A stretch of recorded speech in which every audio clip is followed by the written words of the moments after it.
Muy bien, vamos a abrir nuestras Biblias, por favor. Hoy vamos al capítulo número 6 del libro de Romanos. Y entonces ya hemos pasado por el capítulo 1, 2, 3 y 4 y 5. Entonces hoy vamos a llegar al capítulo número 6 y vamos a ver solamente el versículo 1. Es un versículo muy pequeño. Frente a todo lo que el apóstol Pablo va a estar enseñando en este capítulo 6, pero hoy vamos a tomar nada más este solo versículo, y este solo versículo pues nos va a arrojar una buena enseñanza que nos va a llevar a la reflexión en la vida de cada uno de nosotros. El tema que vamos a tener para este domingo se va a titular a manera de pregunta. ¿Puedes contestar estas dos preguntas? ¿Puedes contestar estas dos preguntas? Y de hecho, a lo largo de esta enseñanza, cuando formulemos las dos preguntas, yo les rogaría que vayan ustedes ahí en su libreta de apuntes haciendo la respuesta que ustedes darían a estas preguntas, o en su corazón, qué respuesta estarían dando a estas preguntas que va a formular el apóstol Pablo, ¿sí? Muy bien. Antes de leer Romanos 6:1, debemos entender a estas alturas, entendemos que Romanos 6, el apóstol Pablo, bueno, en toda la carta se dirige a los cristianos, pero de manera un poco más especial, ya el apóstol Pablo se estaría refiriendo a los justificados, técnicamente, ¿sí? O sea, o bíblicamente a los justificados, porque el tema último del que habló fue acerca de la justificación, los resultados de la justificación. Entonces, si nosotros leemos Romanos 6, ya con los anteojos de una persona que dice que ha sido justificada, o que dice yo ya soy cristiano, entonces es así como debemos de leer lo que el apóstol Pablo dice, ¿sí? Y vean que el apóstol Pablo inicia esta enseñanza con dos preguntas, ¿sí? Una pregunta retórica y una pregunta abierta, ¿sí? Una pregunta retórica es aquella pregunta que cuando se formula nunca se espera una respuesta, porque la respuesta ya está implícita en la misma pregunta, y porque la pregunta, aunque se pregunta y no se espera respuesta, esa pregunta es para poder producir reflexión en la persona a la que le estamos formulando esta pregunta. Entonces, en ese sentido, es que me refiero a que el apóstol Pablo inicia con una pregunta retórica y luego con una pregunta abierta, ¿sí? Y a las dos, bueno, ¿cuál sería la respuesta que daríamos cada uno de nosotros? ¿Sí? Muy bien. Inicia el apóstol Pablo con esta pregunta retórica. Vean, dice, ¿qué pues diremos? ¿Sí? Eh, para no dar una explicación gramatical del original griego, bueno, vamos a transliterar el qué pues diremos. Este qué pues diremos sonaría, ya latinizando esta pregunta desde su original griego, sonaría más o menos como esto.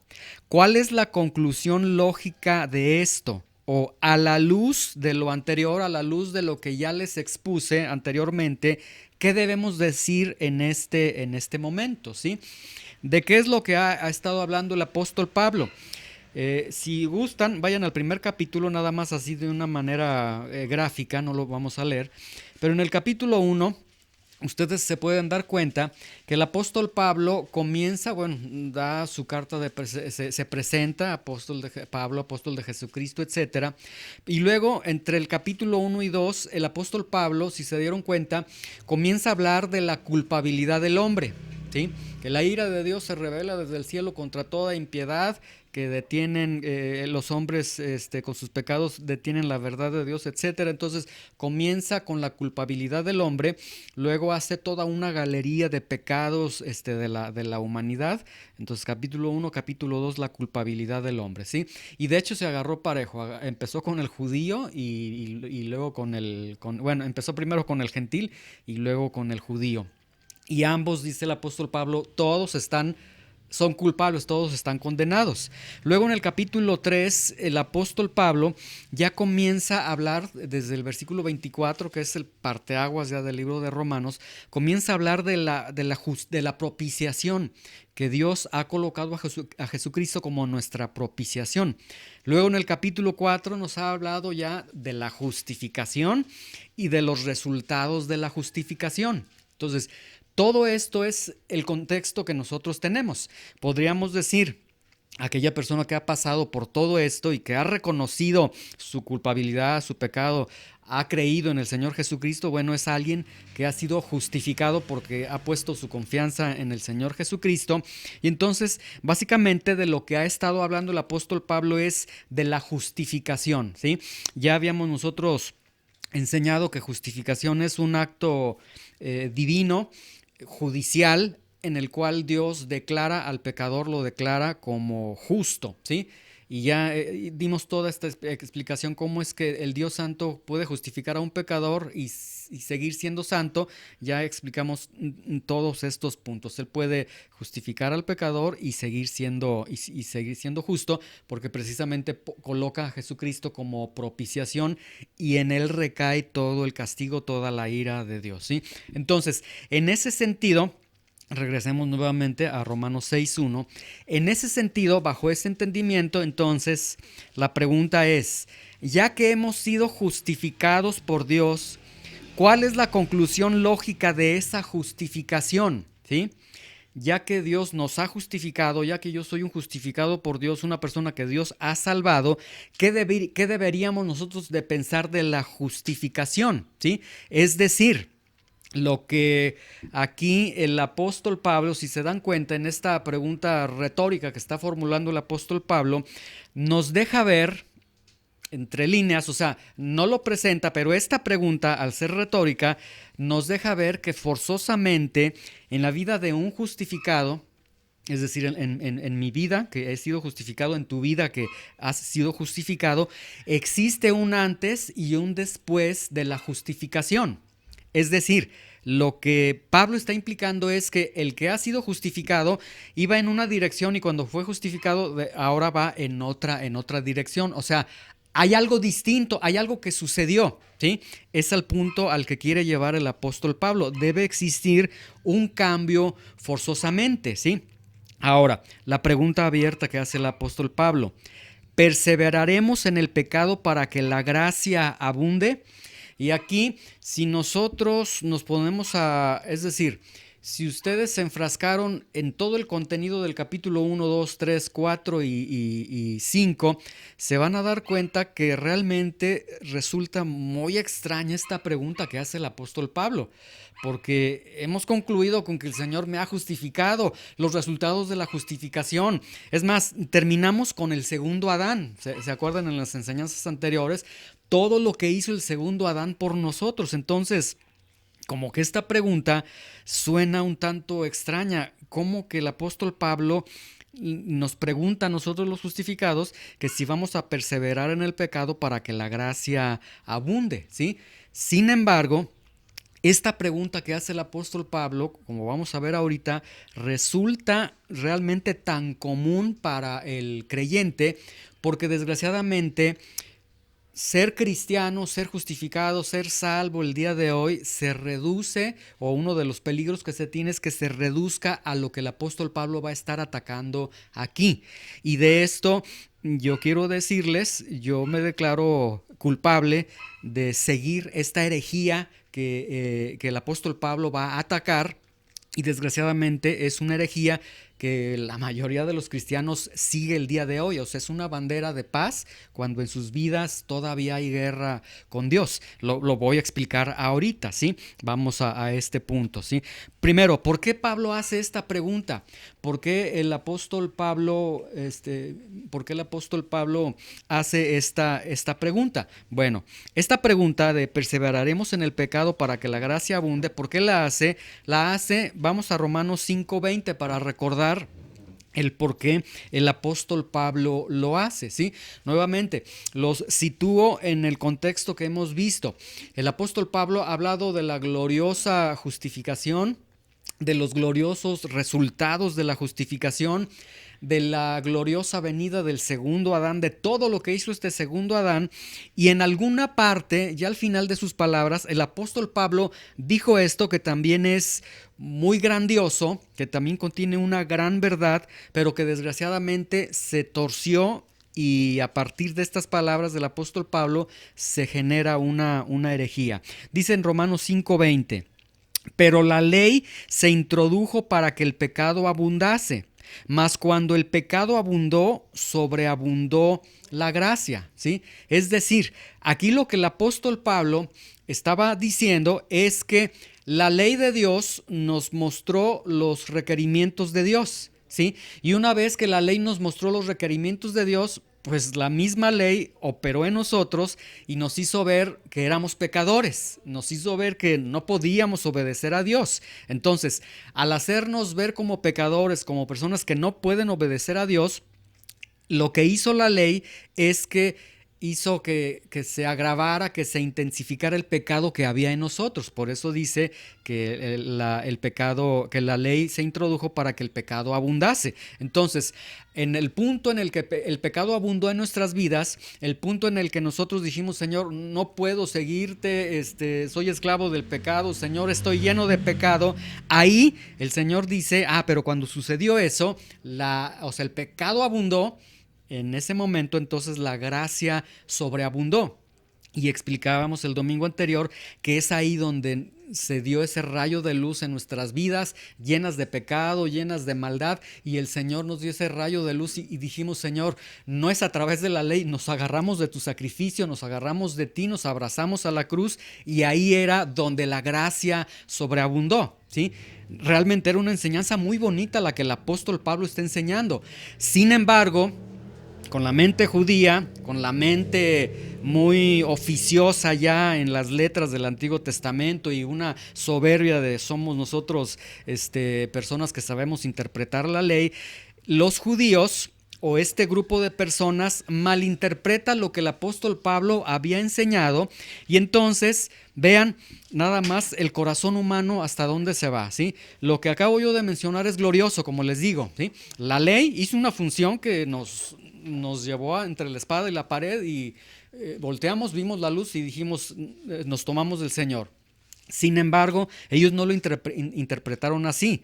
Ellos dijeron: muy bien, la ley entonces muestra los requerimientos de Dios, sí. La ley me hace ver pecador, sí. La ley me descalifica para obedecer a Dios, sí. La ley hace que el pecado abunde en mí, sí. Entonces la ley no tiene valor. Ya una vez que estamos en Cristo, la ley es mala, la ley es nuestra enemiga. Y surge esta corriente de la cual Pablo está atacando, que se llama el antinomianismo, ¿sí? Anti, contra, nomos, ley, contra la ley, ¿sí? Y a partir de ahí, vean cómo de las palabras tan gloriosas que ha dado el apóstol Pablo, los que dicen que han sido justificados comienzan a decir: no, sí podemos vivir con Dios, pero sin ley. Hagamos a un lado la ley, porque realmente el ministerio de la ley es mala para nosotros, ¿sí? Porque si hay pecado, pues dijo el apóstol Pablo, si hay pecado en nuestras vidas, la gracia de Dios va a sobreabundar. Entonces, pues no importa si vivimos en pecados, sí, hemos sido justificados, pero no importa si vivimos en pecado, porque su gracia será mayor. O sea, a mayor pecado, mayor gracia. Entonces, si estamos en mayor gracia, pues estamos en la voluntad de Dios, y qué padre. O sea, esto del cristianismo realmente es algo extraordinario, porque podemos vivir ya sin ninguna reglamentación de parte de Dios, ¿sí? Y este antinomianismo tiene dos características. Vean, dos características que tiene esta herejía, antinomianismo, y que yo les decía hace unos momentos que yo me declaro culpable de seguir esta herejía, porque desgraciadamente a veces incurrimos en creer en esa herejía y no seguir la verdad porque nos conviene más, ¿sí? Características de esta herejía, la cual está atacando el apóstol Pablo. Número 1, rechaza la ley de Dios, la hace a un lado. Cualquier rol de la ley de Dios en cualquier área de nuestra vida, ellos la rechazan. No, la ley ya la hacemos a un lado. Y número dos, enfatiza la gracia de Dios para justificar la manera de vivir, que normalmente es una manera de vivir en el pecado, ¿sí? Entonces tiene dos características. Rechaza la ley o cualquier rol de la ley en la vida del creyente y enfatiza la gracia de Dios para justificar una vida que permanece en el pecado. Es decir, antinomianismo lo que está enseñando es: podemos vivir con Dios sin obedecerlo, ¿sí? Ahora escuchen bien, por un momento. Esto, si somos muy honestos, suena muy familiar en el ámbito cristiano regular, en el ámbito cristiano común. Podemos vivir con Dios sin obedecerlo. O sea, podemos ser cristianos sin que me impongas obligaciones, ¿sí? Por ejemplo, oye, tú como cristiano, pues te debes de congregar. No te metas conmigo, es Dios y yo. ¿Tú qué me estás juzgando? Podemos vivir sin obedecerlo. Oye, es que tienes que leer tu Biblia. Es que tienes que orar, es que tienes que ofrendar, es que tienes... O sea, cuando se pone ese tinte de tienes que, de debes hacer esto, el cristiano como que dice, no, espérame, eso es legalismo, eso es religión, me estás hablando de la ley. No, yo puedo vivir con Dios sin ley, puedo vivir con Dios sin obedecerlo. Es decir, soy justificado, Dios me ama. Y entonces, si Dios me ama y me perdonó todos mis pecados, pues no importa si yo sigo viviendo en el pecado. Y frases muy comunes que usa un cristiano antinomianista diría: Dios conoce mi corazón, ¿sí? Yo creo que muchos de ustedes se han enfrentado con cristianos, han escuchado cristianos que dicen esto: es que Dios conoce mi corazón, tú no sabes mi vida, pero Él sí sabe lo que está sucediendo en mi vida, ¿sí? Sí, me porto mal, sí esto, sí aquello, pero Dios sabe mi vida, Dios y yo, ¿sí? Y entonces tenemos ahí como que se hace inmune el cristiano con estas ideas y nuevamente es un cristianismo sin ley, un cristianismo sin obediencia, un cristianismo en el que puedo vivir con Dios y puedo vivir con el pecado. Un autor me usó mucho lo que decía: el antinomianismo nos enseña a vivir la vida del hijo pródigo. Leemos, por ejemplo, esta parábola del hijo pródigo y vean, o sea, les digo nuevamente, cómo está nuestro corazón realmente. Vemos la parábola del hijo pródigo y en vez de decir: ay, qué perdón tan hermoso del padre hacia el hijo, qué cosa tan hermosa, híjole, ese hijo, eso me lleva a darle mi vida a Dios, a consagrarme, a comprometerme con Él. No, lo tomamos y decimos: pues yo puedo ser el hijo pródigo en cualquier momento. Acabo siendo hijo, voy a regresar en algún momento. Y se escucha esa frase: ¿cómo está tal persona? Pues anda en el mundo. ¿Cómo que anda en el mundo? Sí, ya ves, es como el hijo pródigo, pero va a regresar porque es hijo. O sea, vean cómo nos hemos familiarizado a ser cristiano y vivir en pecado. Ser cristiano y estar como el hijo pródigo. A cabo, eres hijo, va a regresar, ¿sí? Es a lo que Pablo está atacando en este momento, debido a esa herejía que se estaba ya suscitando en los tiempos de Pablo. Entonces, vean las dos preguntas que hace el apóstol Pablo. La primera pregunta retórica: ya que hemos sido justificados, y vayámoslo pensando cada uno de nosotros, ya que hemos sido justificados por Dios, piensa en un momento, ya fuiste justificado por Dios con todo lo que implica. Ibas camino al infierno, ibas camino a una condenación, eras esclavizado por el pecado, eras enemigo de Dios, etcétera. Todo eso, el Señor te rescató. Ya que hemos sido justificados por Dios, ¿cuál sería la conclusión lógica que se espera de nosotros? A ver, vayan formulando una respuesta. Ya que el Señor te salvó, ¿qué crees que se espere de ti? Así, piénsalo tú en tu corazón, ¿sí? Y nuevamente, Pablo está enfatizando que una vez que somos justificados, sí se espera algo de nosotros. Es decir, borremos la idea de que el cristiano puede vivir como vivía antes. O sea, incluso borremos la idea de que somos cristianos y que vivimos como vivíamos antes, sin límites y haciendo lo que queramos, porque el apóstol Pablo está enseñando que sí se espera algo de nosotros, ¿sí? Y yo estoy seguro que para los judíos en ese momento está surgiendo ese espíritu religioso, y que nosotros también surge un espíritu religioso de decir, espérate, lo que tú me estás diciendo ahorita me suena mucho a legalismo.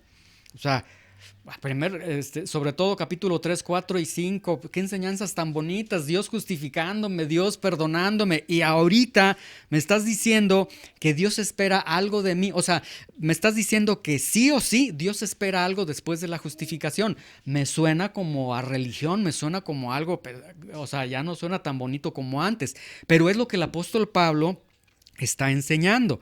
Luego la pregunta abierta que hace el apóstol Pablo: ¿perseveraremos en el pecado para que la gracia abunde? Y la palabra perseverar que utiliza el apóstol Pablo significa continuaremos habitualmente. Es decir, el apóstol Pablo está diciendo, ya una vez que el Señor te rescató, que el Señor te salvó, ¿vas a continuar habitualmente en el pecado? Es la pregunta que está haciendo el apóstol Pablo, ¿sí? Ahora, cuando dice el pecado, para que perseveraremos en el pecado, el apóstol Pablo utiliza la palabra, no la palabra jamartía, sino utiliza con el artículo G, jamartía.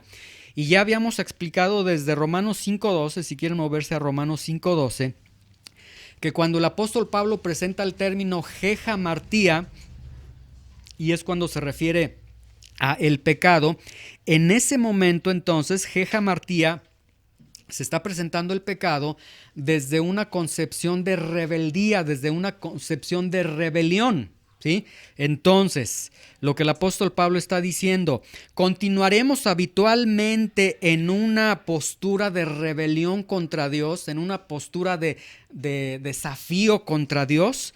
Ahora vean Romanos 5.12. Les voy a recordar otra vez lo que vimos en Romanos 5.12, y este pasaje se han dado cuenta que lo hemos leído 1, 2, 3, un montón de veces. Vean Romanos 5.12. Por tanto, como el jamartía, como la rebelión, el rebelarse contra Dios, el pecado entró en el mundo por un hombre, y por el pecado la muerte, así la muerte pasó a todos los hombres por cuanto todos pecaron, ¿sí?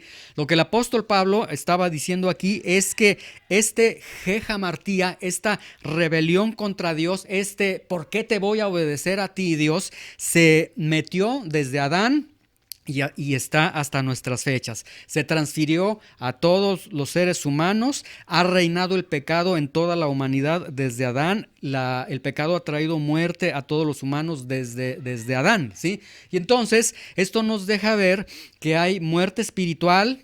En nuestras vidas hubo muerte espiritual, hay una naturaleza corrompida y nos dirigíamos a una condenación eterna, ¿sí? Todo esto porque se introdujo esa rebelión contra Dios, o sea, se introdujo esa idea de que tú te puedes oponer a Dios, de que tú le puedes desafiar a Dios y decirle, porque tú lo dices, Dios, no, hombre, yo las cosas las hago así. No, que tú dices que esto es importante para ti, no, para mí esto es importante. O sea, vean, esa rebeldía se metió en el mundo y está aquí en los corazones, es lo que Pablo está diciendo. Pero luego nosotros vimos que viene el segundo Adán, que viene como un acto de gracia, como un acto de regalo a la humanidad, y este segundo Adán nos liberó.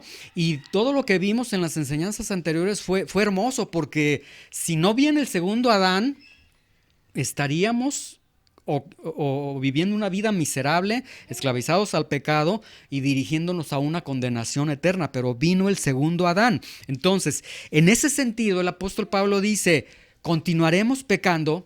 O sea, ya una vez que el segundo Adán vino, nos rescató, continuarás pecando, ¿sí? Y entonces, aquí tenemos algunas preguntas, que bueno, sería parafraseando la pregunta que está haciendo el apóstol Pablo, para una persona que ha sido justificada.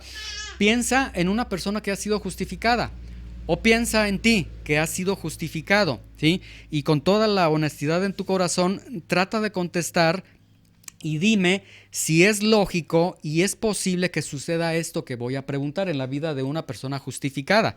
Primera pregunta, ¿es posible que se continúe con la misma relación con el pecado?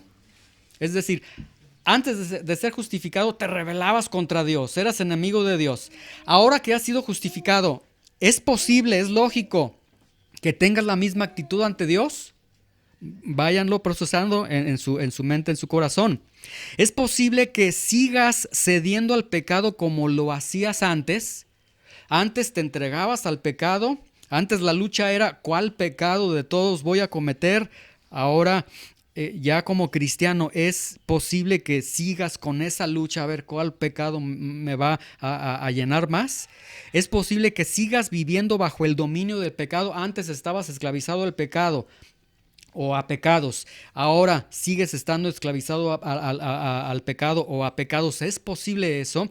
¿Es posible que vivamos una vida de justificado por Dios, por un lado, y por otro de un pecador entregado al pecado de manera simultánea? O sea, que la misma persona se entrega a Dios y se entrega al pecado.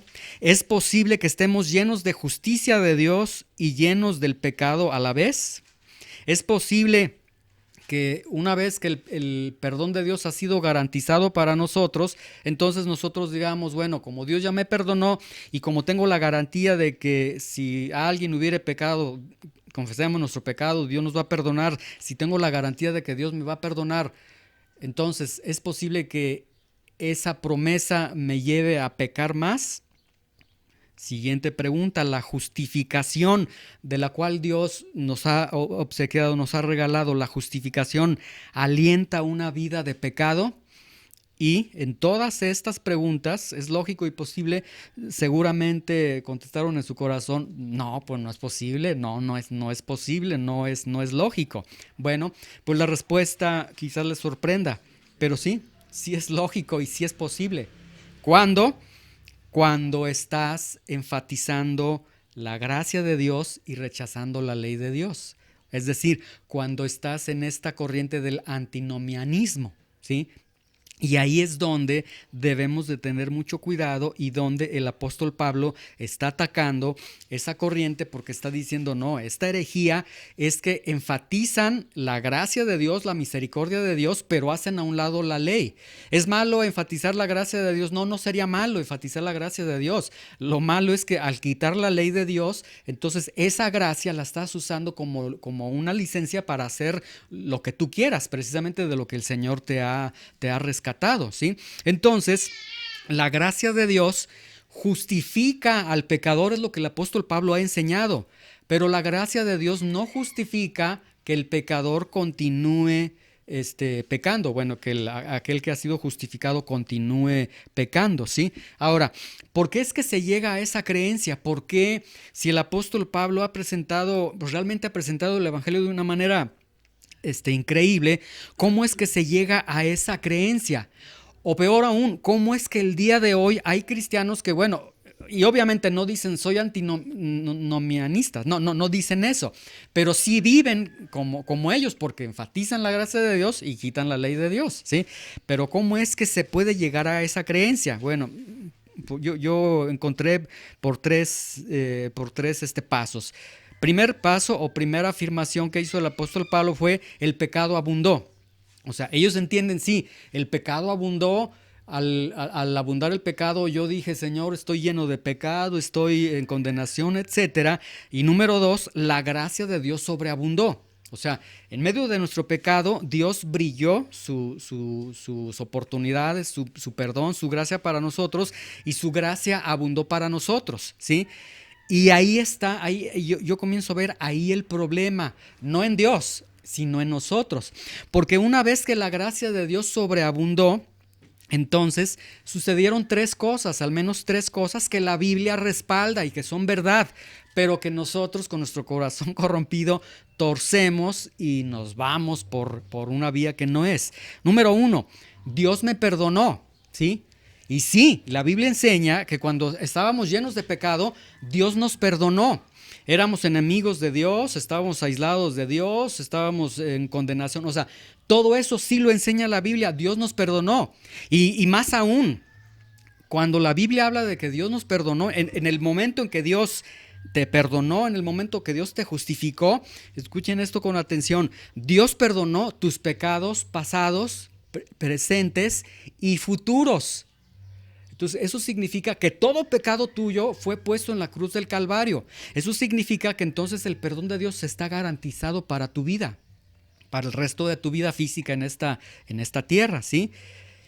O sea, cosa tan gloriosa, pero que la torcemos, les digo, la torcemos.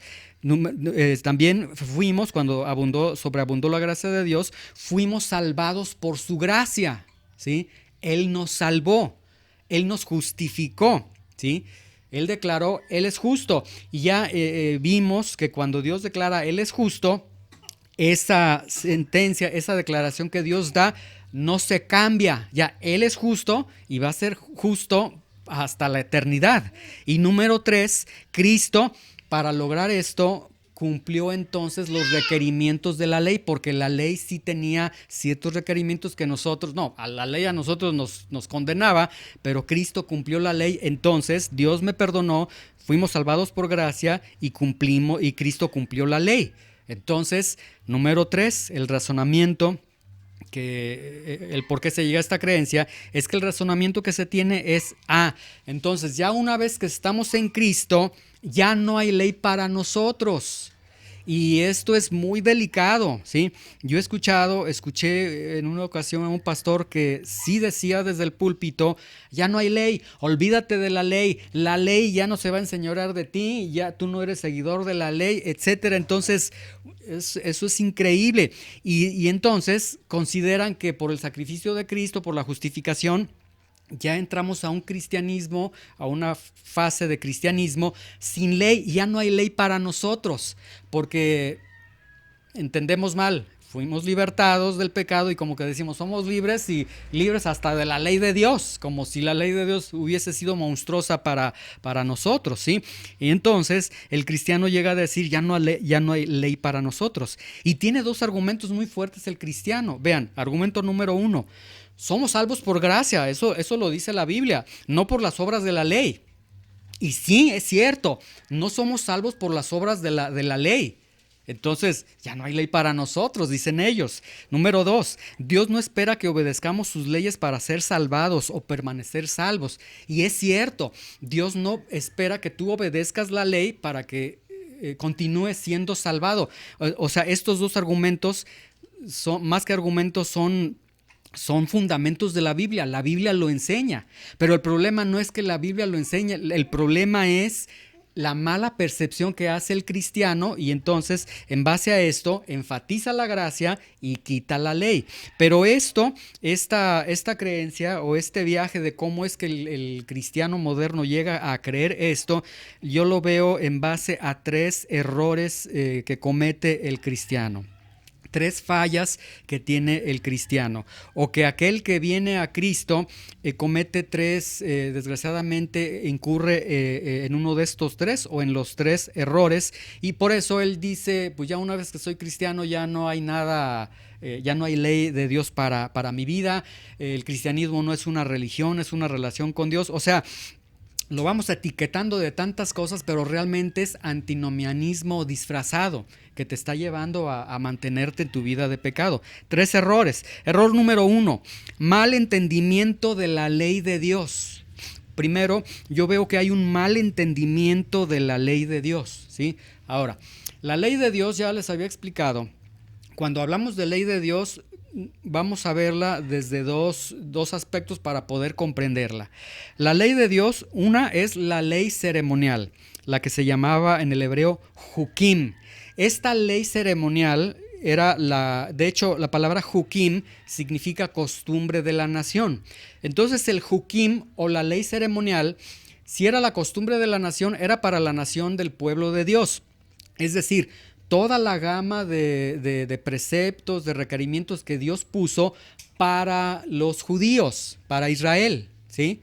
Y aquí viene ya toda la cuestión ceremonial, los sacrificios, etcétera. Es para ellos. a menos que tú nos puedas acreditar que eres judío de sangre, de raza, bueno, entonces aplica para ti.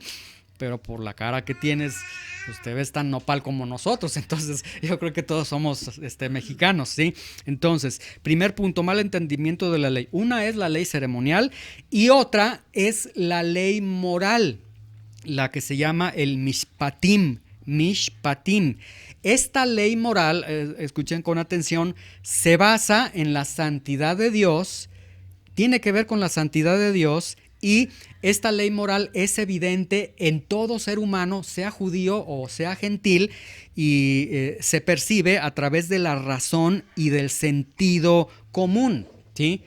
Que seguramente a estas alturas dicen, eso me está sonando a Romanos capítulo 2, la conciencia y el corazón, ¿sí? O sea, el mismo hombre dice, esto no creo que esté bien. Matar a una persona no está bien aquí y en China.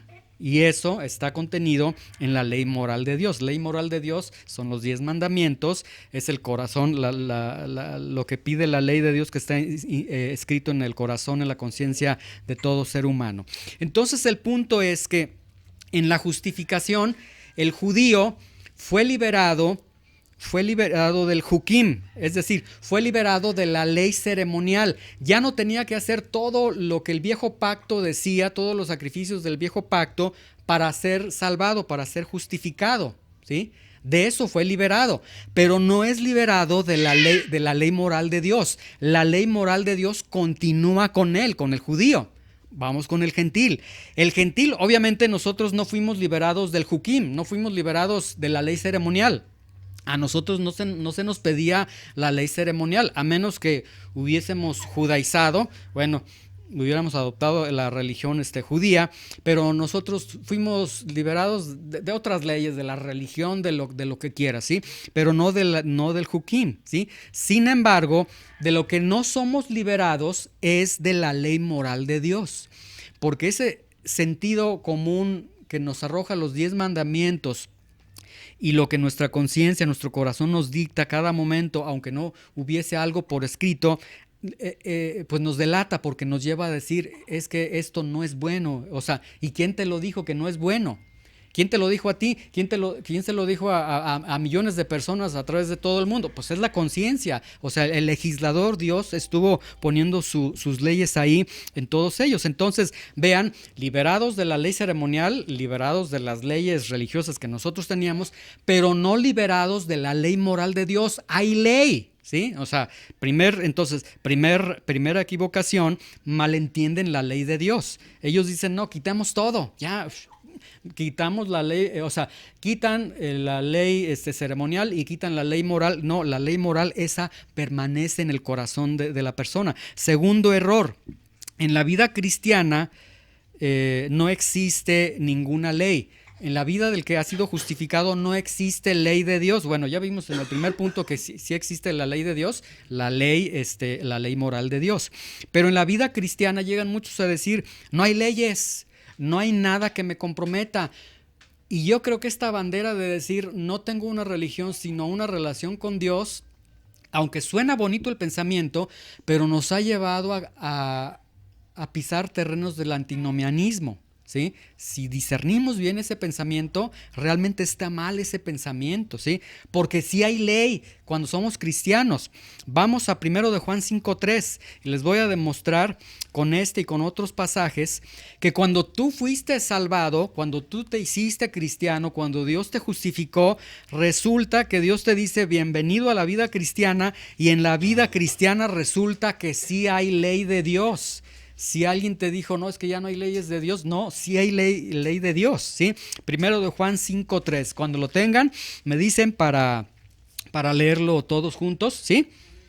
¿Ya lo tenemos? Ok, vean, 1 de Juan 5:3 dice, pues este es el amor de Dios, que guardemos sus mandamientos. Entonces, a ver, Juan, espérame, pues es que tú eres el apóstol del amor, pues no, que el cristianismo es Dios me perdona, Dios me salva, Dios, todo es amor. El apóstol del amor está diciendo que guardemos sus mandamientos, ¿sí? Y si hay mandamientos, significa que hay ley. Entonces, en el cristianismo sí hay ley. Alguien dirá, ¿Cuál ley? Bueno, vamos a ver cuál ley. Vamos a Mateo 22, 37 al 40 y vamos a ver ahí la ley que existe en el cristianismo. Mateo 22, 37 al 40. Pero vemos que, bueno, la Biblia está presentando y el Señor Jesucristo está presentando.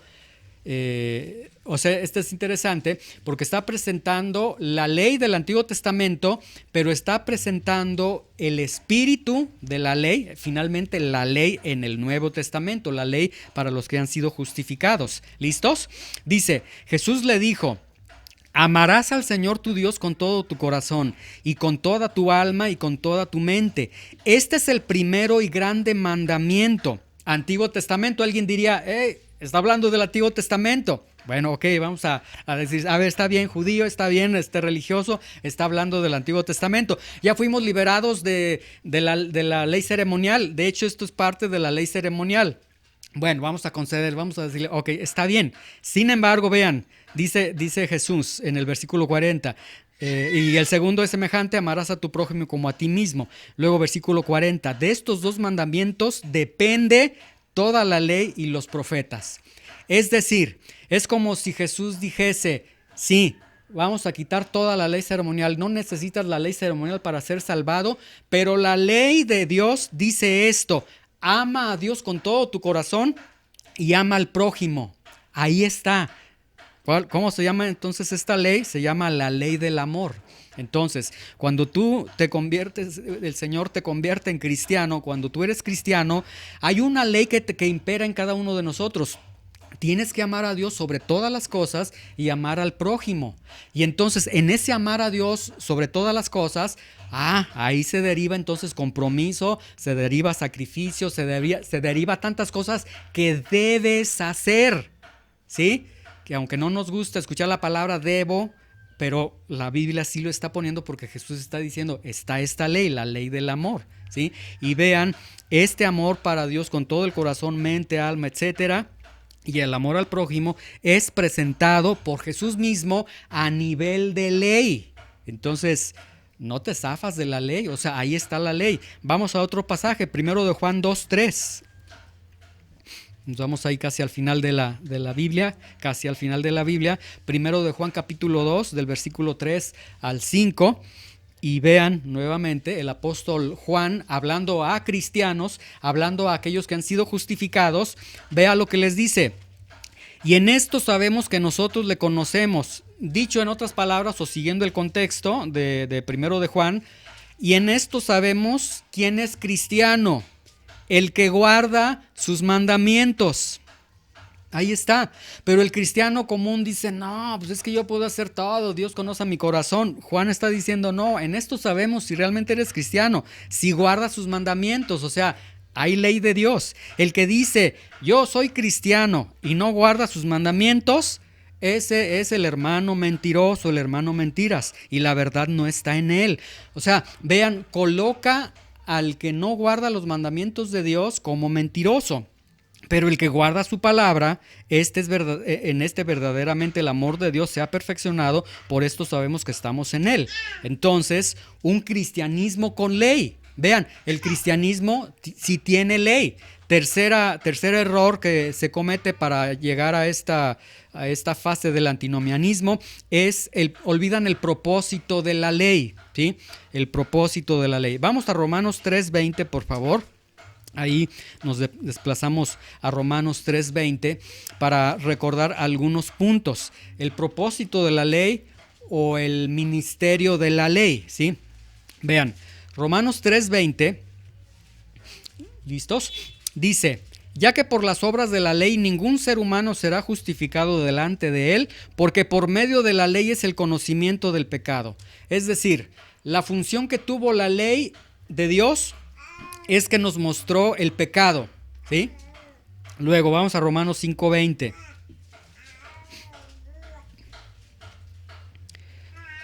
Pero la ley se introdujo para que el pecado abundase, mas cuando el pecado abundó, sobreabundó la gracia.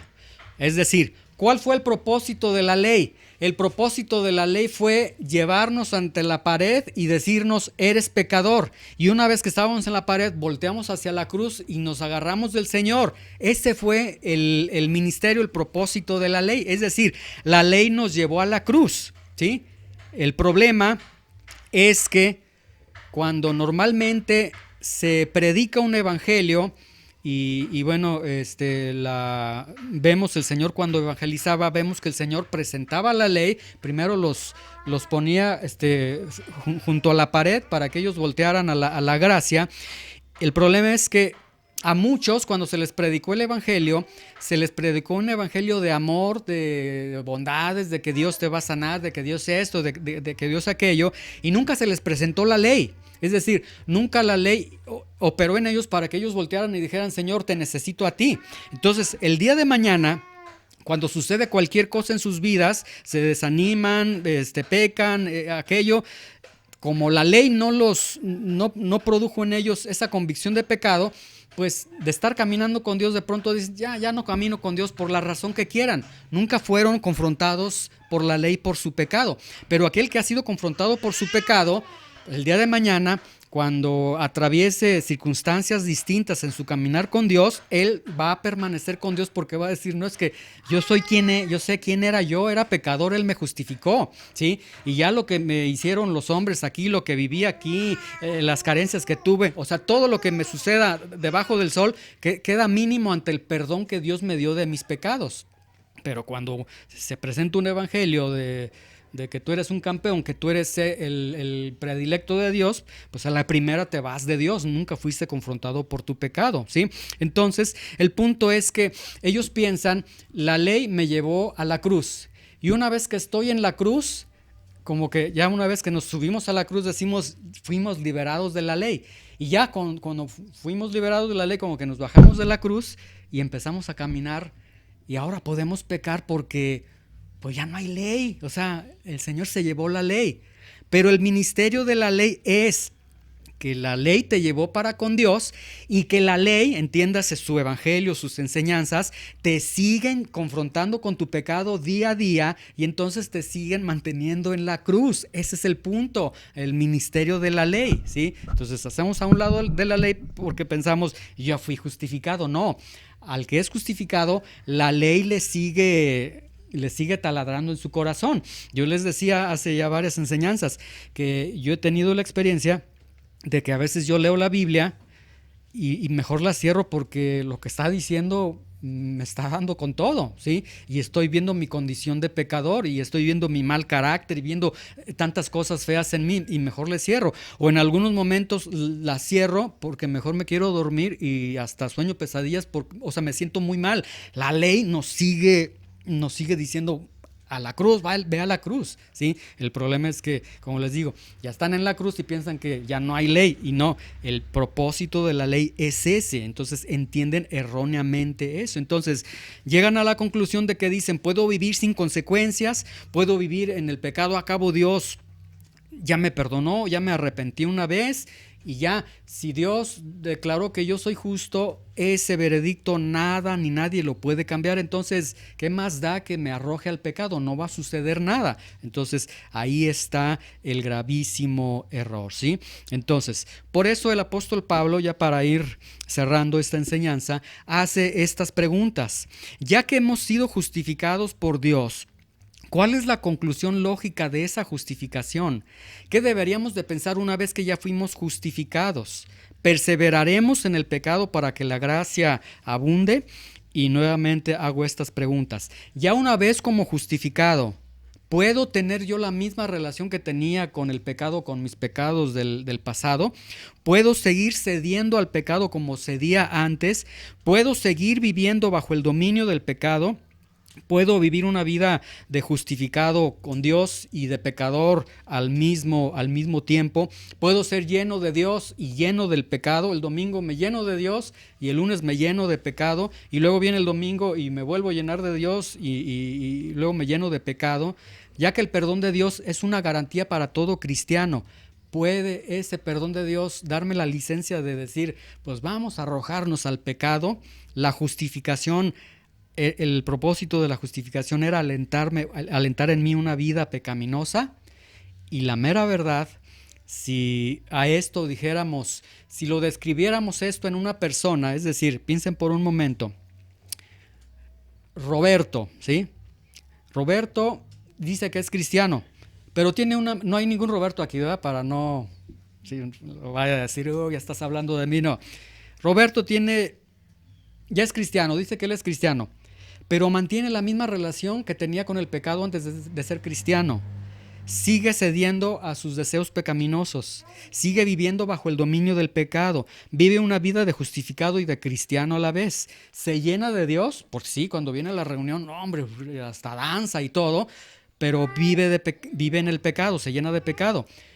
Él dice, pues Dios perdona todo, y entonces él peca sin ninguna limitante. Entonces, él realmente tiene una vida pues muy parecida a la que tenía antes de ser cristiano. Yo hago una pregunta, contéstense en su corazón honestamente. ¿Podríamos nosotros asumir o considerar por un momento que Roberto es un justificado de Dios? Y si somos muy honestos, vean aquí y vean cómo se va a descubrir nuestro corazón. Si decimos nosotros, ese Roberto, tremendo Roberto, la mayoría contestaríamos y diríamos, yo creo que no, a lo mejor no es cristiano, porque si hubiese sido justificado, viviría de otra forma. O sea, sí habría un cambio en su vida. Sin embargo, como que viene un punto de reflexión en nuestra mente y decimos, pero Dios es bueno y la misericordia de Dios alcanza para todos. Yo creo que en algún momento Roberto va a entender y se va a enderezar. Y ahí yo les hago la pregunta, ¿no estamos enfatizando la gracia de Dios con ese pensamiento? ¿No hicimos a un lado la ley de Dios? O sea, vean cómo el antinomianismo es muy sutil, ¿sí? Ahora, si lo aplicamos a nosotros, ¿cuántas veces nosotros no hemos dicho, es que Dios conoce mi corazón? O sea, Dios sabe las luchas que yo tengo y realmente la gente no me puede juzgar. O sea, sí me vieron que se me salió unas palabrotas, sí me vieron que me enfurecí, sí me vieron, pero ellos no conocen las luchas que yo tengo, ellos no saben lo débil que me siento, ¿sí? Y nos aferramos, o sea, volteamos a la gracia de Dios, a la misericordia de Dios, y lo que importa es que soy genuino, yo sí reconozco mi falla. Ahora, ¿no estamos ahí enfatizando la gracia de Dios? Y no hemos hecho a un lado la ley. Y si somos muy honestos, ahí el punto es que estamos siguiendo esta corriente de antinomianismo. O sea, decimos que somos cristianos, pero a la vez como que, aunque decimos, esos cristianos que, ¿cómo que vivir sin obedecer a Dios? Pero a veces así estamos nosotros. Entonces, nuevamente, Romanos 6:1, ya para finalizar, hacemos las preguntas. ¿Qué pues diremos, entendiéndose? Ya una vez que has sido justificado, ¿qué crees que se espera de ti? Y segunda pregunta, ya una vez que has sido justificado, ¿vas a perseverar en el pecado para que la gracia abunde? ¿Sí? ¿Cómo contestarías esas dos preguntas tú? ¿Sí? Si te vas por la vía de la gracia y misericordia de Dios, yo te diría, quizás estás abrazando el antinomianismo, porque estás diciendo, pero no, que no te espante. Si estas preguntas nos golpean, mira, voltea arriba, la gracia sobreabundó, o sea, esa misma gracia que sobreabundó sigue sobreabundando para ti. Vuelve a la cruz nuevamente, ¿sí?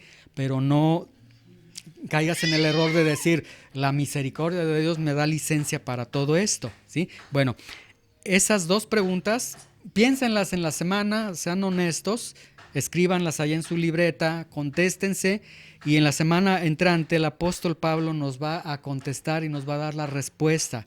¿Qué pues diremos?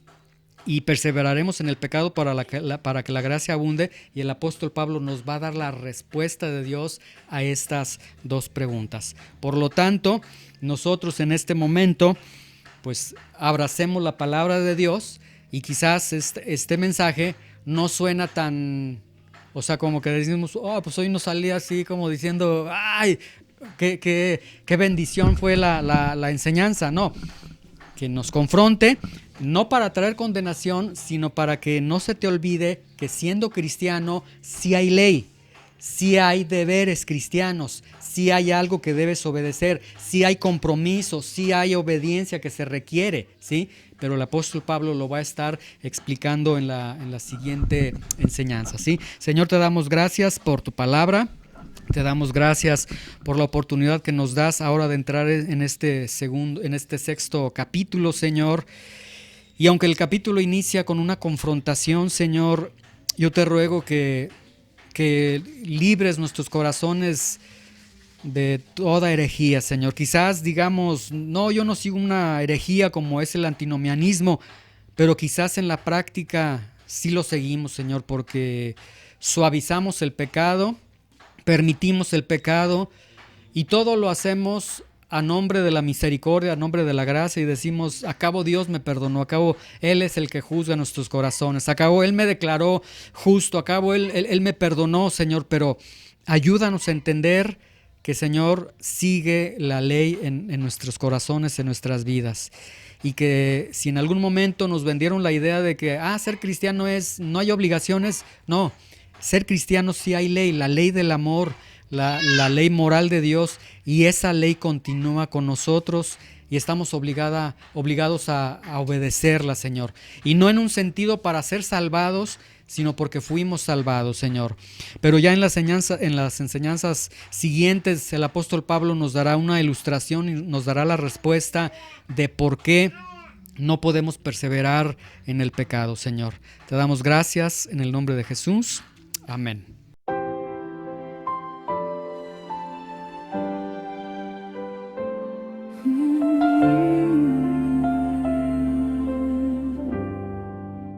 Tus palabras son palabras de verdad y vida.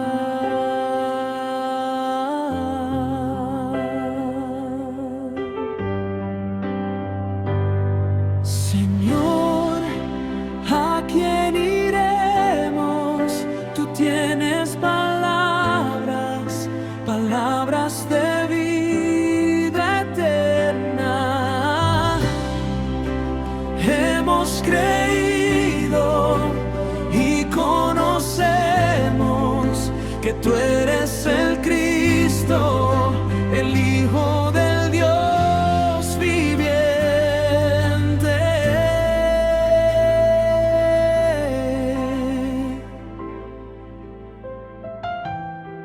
Tus palabras son palabras de verdad y vida.